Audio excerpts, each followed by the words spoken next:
Oh, oh, oh. Bienvenue dans une nouvelle vidéo des Magical Kitsune. Oui, nous allons entamer le Cold Winter Challenge. instauré par la chaîne de Margot Liseuse. Voilà, et pour ce faire, nous sommes accompagnés de Pete. et de Chichi qui aime beaucoup les biscuits. Il aime beaucoup ses camarades. Ah oui. Bon, qui aime beaucoup ses camarades avec amitié. Sans les manger. Exactement. Bon allez, passons tout de suite à notre superbe pile à lire. Pour le menu 1, il s'agit De livres, voilà, qui sont fantastiques, fantasy, qui doivent pas forcément se passer pendant les fêtes de Noël. C'est juste, ouais, juste du fantastique ou du fantasy. Voilà, on se fait plaisir. Ok. Alors, qu'est-ce que tu as choisi? J'ai choisi ex de, pardon pour l'accent, Thomas Old Uvelt. Ah, je crois que c'est un néerlandophone, donc c'est pas comme en anglais. Ah ouais, Thomas Olde Huvelt. Voilà, merci Alva. Aux éditions Bragelonne. Alors, qu'est-ce que ça raconte? En fait, c'est... Voilà, ça raconte l'histoire des habitants de Black Spring.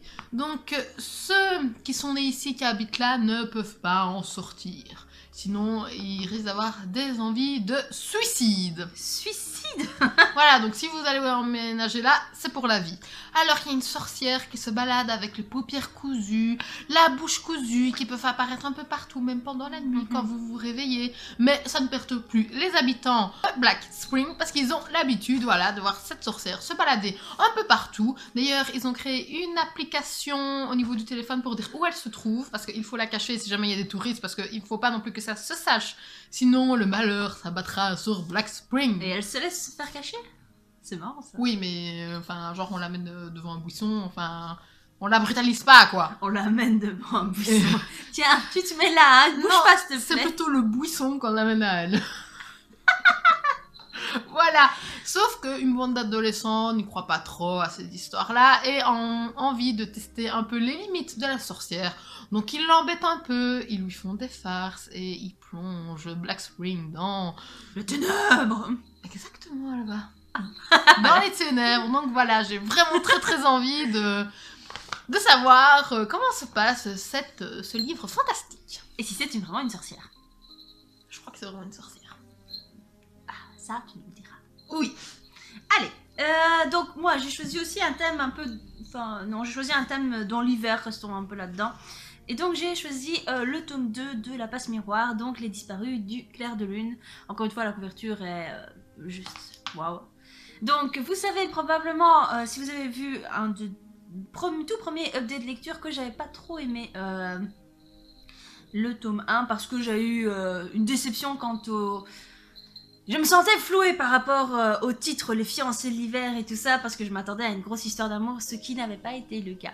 Nous suivons Ophélie, là on l'a laissée dans la fin du tome 1, donc comment expliquer, elle va poursuivre sa route dans la Citaciel, c'est bien comme ça qu'on le redit, donc la Citaciel qui est un endroit où il neige tout le temps, il fait caillant, enfin bref tout ça.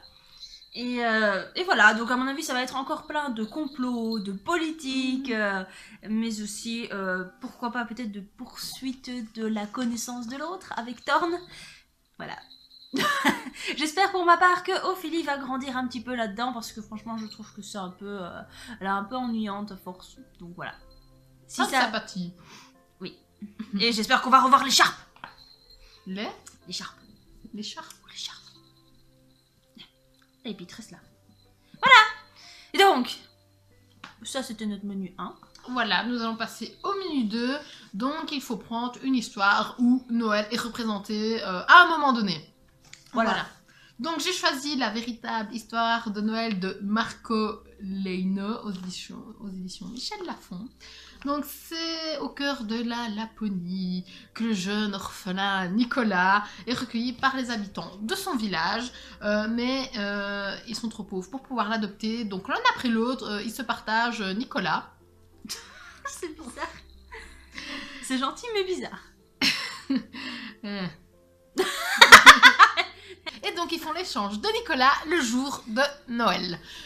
Sauf que Nicolas, voilà, a une passion, c'est fabriquer des jouets. Et donc il va se consacrer à cette passion. Et c'est comme ça que va naître l'histoire du Père Noël. Oh, c'est pas mal. Oui, ça a l'air super chouette. J'ai vu sur le groupe du Cold Winter Challenge que ça avait été apprécié. Donc j'ai envie de m'y mettre aussi. Oh, bien, ça a l'air tout mignon, tout doux. Alors, quant à moi, j'ai regardé dans ma pile à lire, parce qu'elle est immense et que j'ai envie de la faire baisser. Donc, j'ai pris la seule histoire qui me semblait être à Noël. Donc, j'ai essayé de checker, mais parfois, il n'est pas noté, hein, si ça se passe à Noël ou pas. C'est rarement noté. Cette histoire se passe en hiver, à Noël, et il y a de la neige. Voilà, c'est ça, il n'y a pas ça.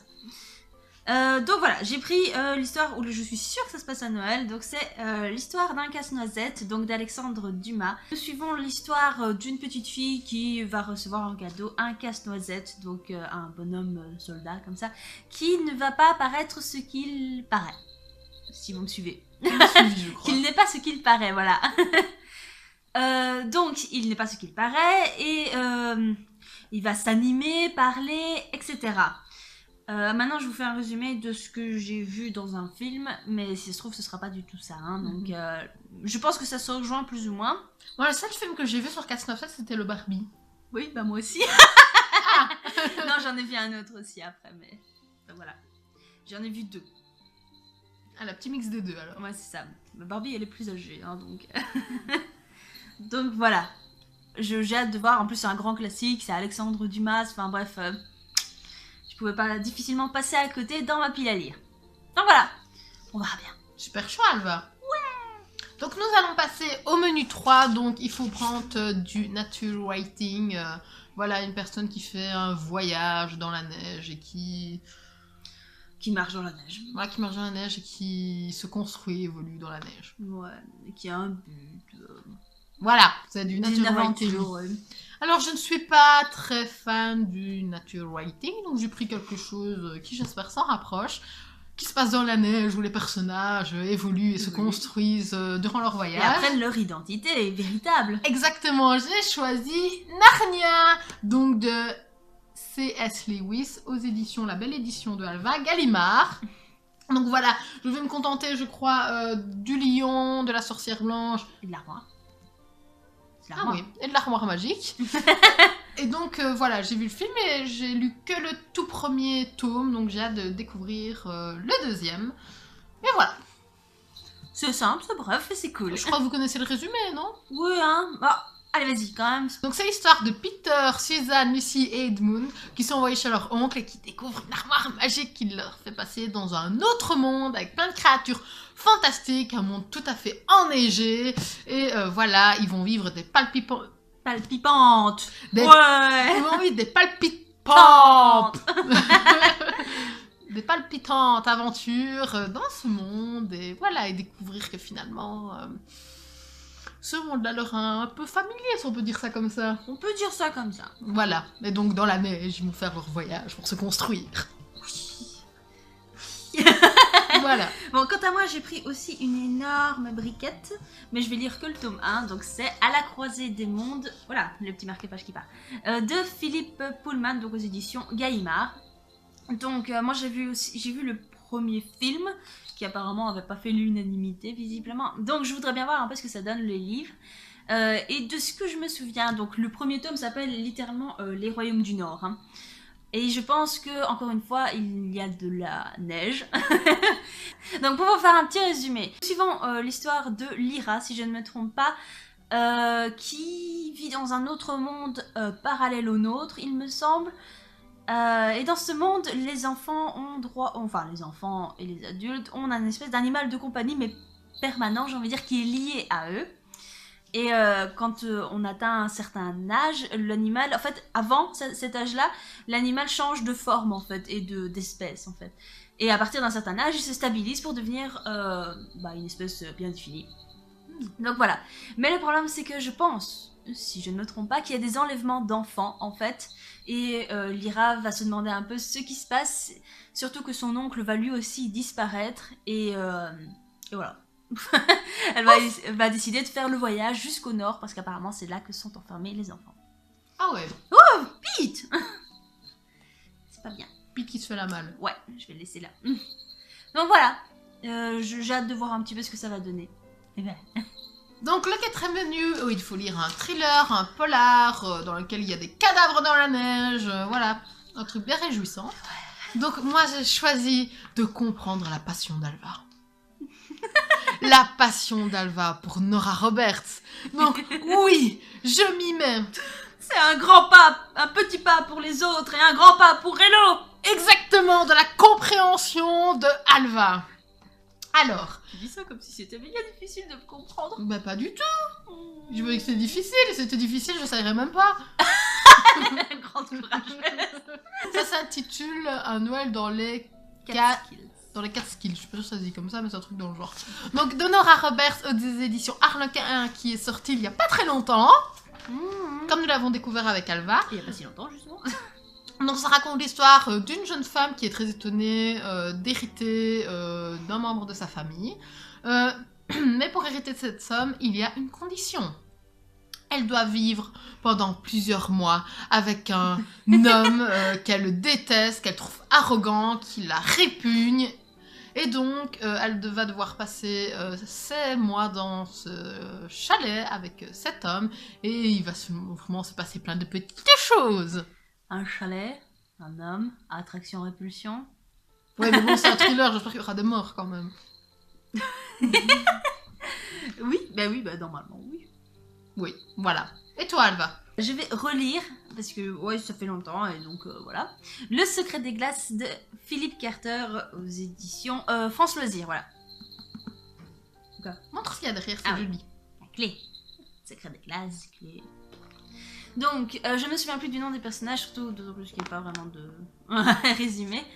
Nous suivons l'histoire donc d'une jeune femme, de ce que je me souviens, qui vit sa vie tranquille et qui va du jour au lendemain on va lui confier une mission en fait. Une mendiante qu'elle connaît va lui confier une mission, donc de le secret des glaces, il me semble. Et oui. Voilà, c'était le résumé d'Alva. Merci de nous avoir suivis. Désolée. Donc, elle va devoir partir à la recherche parce que de toute façon, elle va se faire poursuivre. Donc, même si elle n'avait pas méga envie d'y aller au départ, elle va quand même finalement devoir y aller. C'était ça, ou se faire tuer. Et surtout que d'autant plus, ce secret des glaces a le pouvoir, une sorte de pouvoir de jouvence, il me semble, donc un truc du style. Et voilà, et sur le même tableau, je pense que c'est style sa maman ou sa mère ou sa maman ou sa mère. C'est style sa maman ou sa tante ou que sais-je qui va aussi essayer d'atteindre le secret des glaces avant elle, du coup. Elle va du coup envoyer des tueurs, etc. Donc il va y avoir des morts, il va y avoir de l'action, du suspense, et je pense que ça rentre dans le menu. Donc c'était notre pile à lire du Cold Winter Challenge. On espère que vous avez aimé. N'hésitez pas à dire votre choix si vous y participez. Oui, ou même si vous participez pas, dites-nous ce que vous comptez lire à la période hivernale. Voilà, pour nous donner des idées. Ouais. En attendant, eh bien, faites de bonnes lectures, mettez une petite papate en l'air si vous avez aimé la vidéo. Oui.